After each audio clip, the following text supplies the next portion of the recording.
Hello dear students.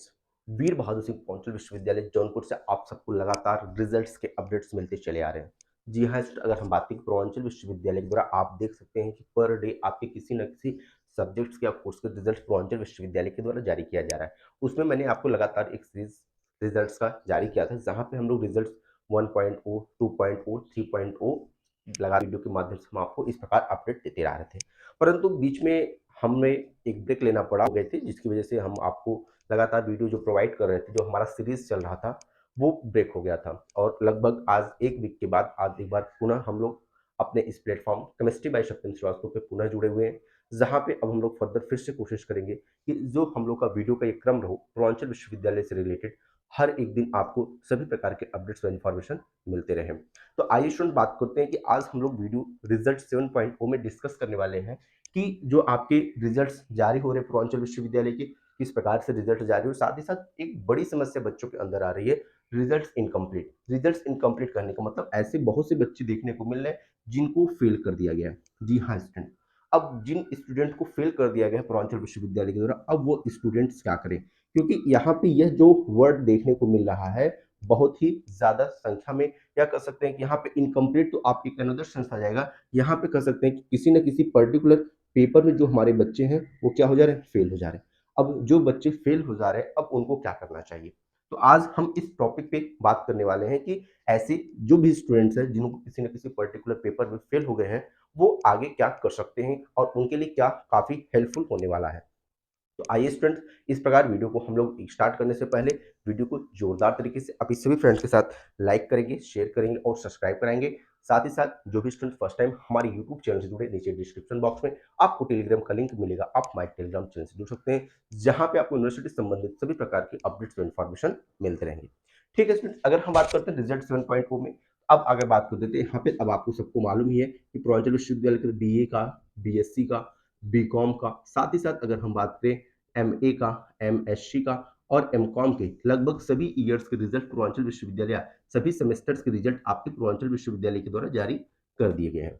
लेकिन अभी भी बहुत से ऐसे बच्चे हैं जिनके रिजल्ट्स नहीं आए हैं या रिजल्ट्स शो नहीं कर रहे हैं। तो रिजल्ट्स ना शो करने के कारण आपको पता ही है कि हो सकता है आपकी कॉलेज के द्वारा जो आपके वाइवा और प्रैक्टिकल के नंबर यूनिवर्सिटी भेजे गए वो प्रॉपर वे में सही ना हो, और उसी की वजह से या फिर कोई अन्य इंटरनल मैटर हो जिसकी वजह से आपके रिजल्ट डिले हो सकते हैं। बट 1-2 दिन में वो सभी रिजल्ट लगातार आ रहे हैं पूर्वांचल विश्वविद्यालय, आपके भी रिजल्ट अपडेट हो जाएंगे।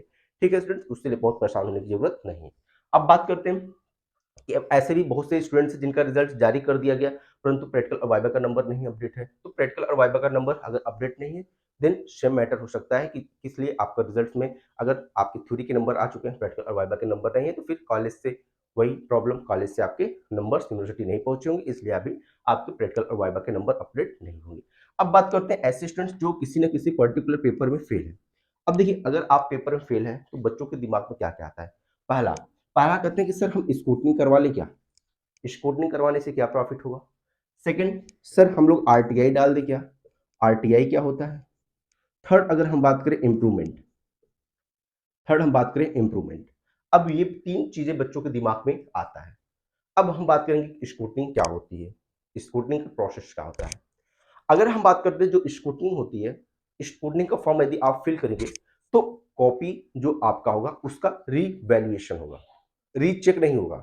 कॉपी रीचेक नहीं होता है, री इवेल्युएशन होता है। री इवेल्युएशन मतलब कहने का मतलब, रीवैल्यूएशन का मतलब कि आप, हमने बात करते जैसे मैंने कॉपी लिया, आपने कॉपी चेक कराई, अब उस कॉपी में फिर से आपके नंबर्स को काउंट किया जाएगा कि कहीं ऐसा तो नहीं जैसे आपने कॉपी लिखा, कहीं पे टीचर्स ने 2 मार्क्स दिया, कहीं पे फिर 2 दिया, कहीं पे 4 दिया, कहीं पे 6 दिया, कहीं पे 1 नंबर आपको दिया है, कहीं पे 7 नंबर दिया है। अब इस प्रकार आपके टीचर्स आपके पर क्वेश्चन पे आपको नंबर दिए चले जाते हैं। तो उसके बाद जब आप स्क्रूटनी डालेंगे तो यहाँ पे आपकी कॉपी को रीचेक नहीं किया जाएगा। आप ये सोचेंगे कॉपी आपकी रीचेक होगी, रीचेक नहीं होती। क्या होगी, आपके नंबर का फिर से एडिशन कर दिया जाएगा। कहीं ऐसा नहीं कि हम नंबर को ऐड कर रहे थे, उसमें कोई नंबर मिस तो हो गया। तो उसके बाद इस नंबर को फिर से मैट ऐड कर दिया जाएगा, उसका जो आपको नंबर मिलेगा वही नंबर अप टू डेट कर दिया जाएगा। मतलब आपका नंबर्स का फिर से एडिशन हो जाएगा, फिर से चेक कर दिया जाएगा कहीं ऐसा तो नहीं किसी स्टूडेंट का किसी क्वेश्चन पे हमने नंबर ऐड करने भूल गए जिसकी वजह से स्टूडेंट का नंबर कम हो गया है। तो यहाँ पे फिर से इस नंबर को मैचिंग कर दिया जाएगा, उसके बाद जो आपका नंबर आएगा वही अपडेट कर दिया जाएगा। अब बात करते हैं आरटीआई। आरटीआई क्या होता है, आरटीआई एक प्रकार कर सकते हैं आपका कानूनी प्रोसेस हो जाएगा। आरटीआई के थ्रू आप क्या करेंगे, आरटीआई के थ्रू आप अपनी कॉपी को अपने घर मंगा सकते हैं।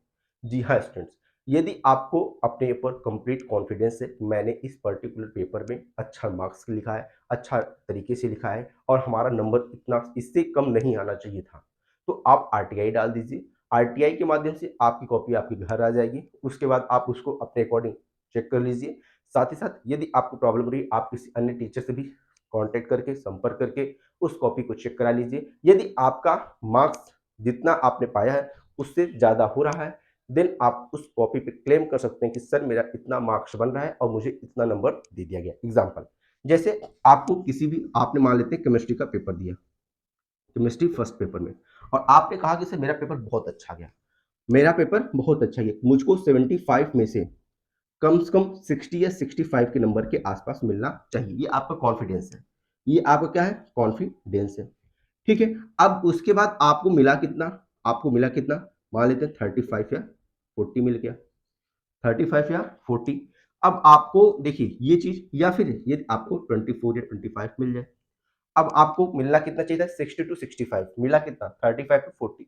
अब आप यहाँ पे आरटीआई डाल दीजिए। क्या डाल देंगे, आरटीआई। आरटीआई डालने से क्या होगा, अब आपकी कॉपी फिर से आपको क्या करेंगे, आपके घर पे आ जाएगी। आरटीआई डालने का एक प्रोसेस होता है, उसके लिए एक अलग वीडियो आपको मिल जाएगी कि आरटीआई डालने के लिए क्या प्रोसेस होता है। अब जैसे ही आप आरटीआई डालेंगे, उसके बाद जो आपकी कॉपी होगी वो आपके घर पे आ जाएगी। आप उसको अपने अकॉर्डिंग इवेल्युएट कर लीजिएगा कि हमने इतना क्वेश्चंस किया, कितने सही हैं और कितना नंबर हमको टीचर ने पर क्वेश्चन पे दिया। यदि आपको लग रहा है कि मैंने कोई क्वेश्चन सही किया और टीचर ने उसको काट दिया, या कोई क्वेश्चंस आपके टीचर ने चेक करना भूल गए, तो आप उसको फर्दर आप क्या कर सकते हैं, आप अपने किसी भी टीचर से संपर्क करिए कि सर ये देखिए इस केमिस्ट्री का सब्जेक्ट था, मैंने पेपर दिया और मुझे इतना नंबर मिला है। एक बार आप चेक कर लीजिए क्या जो मैंने लिखा है वो सही है कि नहीं सही है।